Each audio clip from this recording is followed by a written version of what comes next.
Who is God? All religions and their followers, no matter how much conflict they may have with one another, ultimately arrive at one conclusion: God. They believe that God is the creator, that he created us and all of existence. Therefore, we should worship him, be grateful, and ask him to show us the right path in life. Each religion arrives at this idea of God through a different path. Even within spiritual journeys we try to define, there are various beliefs. Some say God created the universe. Some say the universe is God. Some say God is a cosmic system that communicates with humans through frequencies. Some believe God is consciousness, and the human soul is that very consciousness. Others say the soul is separate from God entirely. But in this video, we want to go beyond and look at these ideas from a higher perspective. We respect all viewpoints because in truth, all religions, sects, and philosophies are simply different ways of reaching the same conclusion. The disagreements are a reflection of human ego and bias. God, in essence, is an immense, infinite awareness, a vast and unimaginable energy. And we know that energy can neither be created nor destroyed. It only transforms from one form to another. The fascinating part is, we are part of this eternal energy and awareness. Each of us carries a fragment of that ultimate consciousness. There's no real separation between us and God, because we are of God. In fact, all 8 billion of us together reflect God's being. Of course, the universe is vast and endless, and that infinite consciousness is at its center. We are like fragments connected to that great energy. We're just energy in the form of human beings, and after death, we return to the universe, because we are energy, constantly changing form. You can think of our connection to God like subsets within a larger set. We are small subsets of a grand collection. Each of us contributes to the whole, yet the whole is far greater than any individual part. In a sense, we don't create God. God creates us because we are his subsets. And from our divine nature, the law of attraction arises. Since we are part of the Creator, we have the power to create, to attract things into our lives. We'll talk more about the law of attraction in future videos. Now that we've clarified who God is, it's important to note how throughout history, God's name has been misused. Think of when churches in the Middle Ages took money from people in exchange for a place in heaven. Or how powerful individuals used religion to control the masses. Or how governments used faith to legitimize their authority. It's difficult to say how much modern religions have been altered or distorted, and what their original messages truly were. But as we said before, religion is just a path to God. You can connect to God or that infinite awareness in any way. Some do it by going to church, some by praying, some through reading holy texts, others through meditation. Each person connects to God in their own way. And perhaps the simplest of these is meditation, because you don't need anything, just your mind and breath. Meditation itself has many forms. For example, boxing, can be a form of meditation, because meditation is really about focusing on one thing.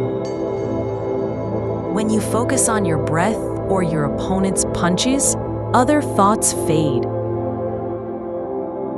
With consistent and repeated practice, you raise your vibration, and as you gain peace and distance from shallow thoughts, it becomes easier to concentrate. That's when you can feel a spiritual presence in your heart. You can connect with absolute awareness, even merge with it. The more you practice, the longer and deeper your connection becomes. Besides meditation, you can also use affirmations. Believe me, they're magical. By repeating positive affirmations, you rewire your mind, and in turn, change your life. When we repeat positive statements, we train our subconscious to think positively. And positive thinking is so much better than negativity. Negative thinking brings stress, which we attract through the law of attraction, a law we mustn't forget. You can also reach the highest vibration through gratitude. Make gratitude a daily habit when you wake up. When you go to sleep, give thanks for every good thing that happened that day. This helps build a positive mindset, and a positive mind is always more successful.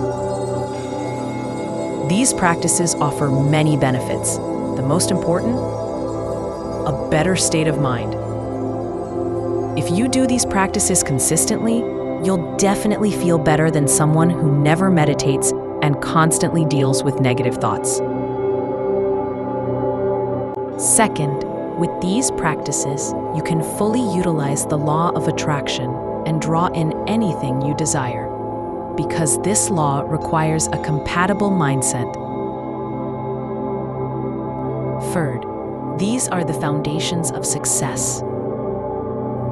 Whatever you define success to be, these are its tools. Imagine person A. They're working hard to become a successful entrepreneur. They meditate, practice gratitude, and think positively. Because of meditation, they have great focus. Because of gratitude, they are aware of and content with what they have. No jealousy or greed. Because of positive thinking, they're calm, make good decisions, and have confidence. They don't panic or act impulsively.